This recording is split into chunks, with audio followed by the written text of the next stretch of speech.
You probably already know that most of your mixing will be taking place in the Mix Console, but there's a lot of different ways to access the Mix Console, and there's even multiple versions of the Mix Console. Let me take you through a few concepts here that may make the process of mixing and mastering easier. And I'm going to start with an individual audio channel. So I'm going to go to the bass here, and I'm going to click on a single bass track. And you'll notice that you can get to all of the sends, inserts, equalizers, and even the fader itself by making sure that you have the inspector visible at the top of this window.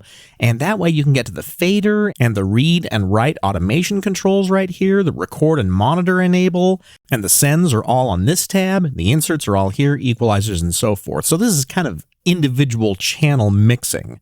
I'm going to close that up and go to the original top tab. And let's talk about where you can access the Mix Console. If you're working on a single monitor, something like a laptop, then it's very common to find the Mix Console in the lower zone. To access the lower zone, you can come to the window controllers right here and click on the lower zone button. That will reveal the tabs in the lower zone, but you have to make sure that you have clicked on the Mix Console tab here. That lets you get to all of the different faders, including the MIDI faders, and the inserts and the sends. And that makes it really nice to have all of the faders and all those other controls in one monitor so that you can be working on editing in the project window as well as the Mix Console.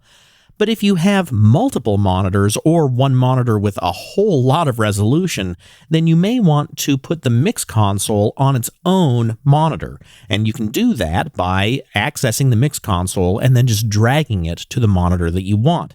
Since we're only working on one monitor here, I won't be able to do that. But let's open the Mix Console. And to do that, I'm going to close this Mix Console in the lower zone by typing Alt or Option and then typing F3. That's the shortcut for viewing or removing the lower zone.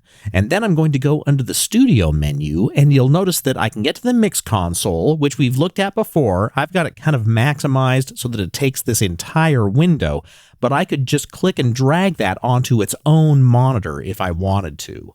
But there are multiple different versions of this Mix Console. You may have noticed that under the Studio tab, you have Mix Console 2 and Mix Console 3, as well as the Mix Console in the project window. That's the Mix Console in the lower zone. So what are these other two Mix Consoles for? Well, the concept here is that you have one primary Mix Console, but then you may want to put different faders or groups of faders on a different Mix Console and only have certain tracks visible in it. So I'm going to call up Mix Console 2 right here, and it's its own separate floating window, so this could be sitting on its own monitor. And then by using the Visibility tab, I'm going to pare down what I'm looking at in this version of the Mix Console. I'm going to turn off the stereo ins, and I'm going to have this Mix Console be just the rhythm section. So I'm going to click on the drums and the bass, and I'm just going to click and drag down to hide all those other channels. So now in this Mix Console, I'm only looking at the drum channels and the bass channels.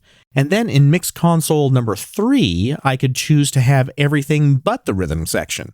So I'm going to turn all of those off except for the theremin and the synths and the guitars and so forth.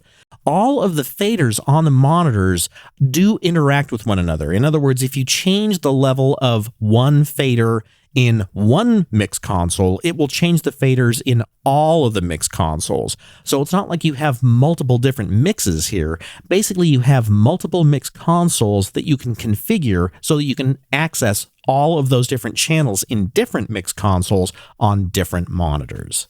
And in big projects with lots of tracks and channels, it makes it very easy to access just the ones that you need to at any given time. And since I am in the mixing process now, I won't need to view my input channels. So on my primary Mix Console here, I'm going to come to the Visibility tab and turn off my stereo input channels. That way they're not taking up any real estate here in my main Mix Console. And next, I'll show you the track and channel relationships.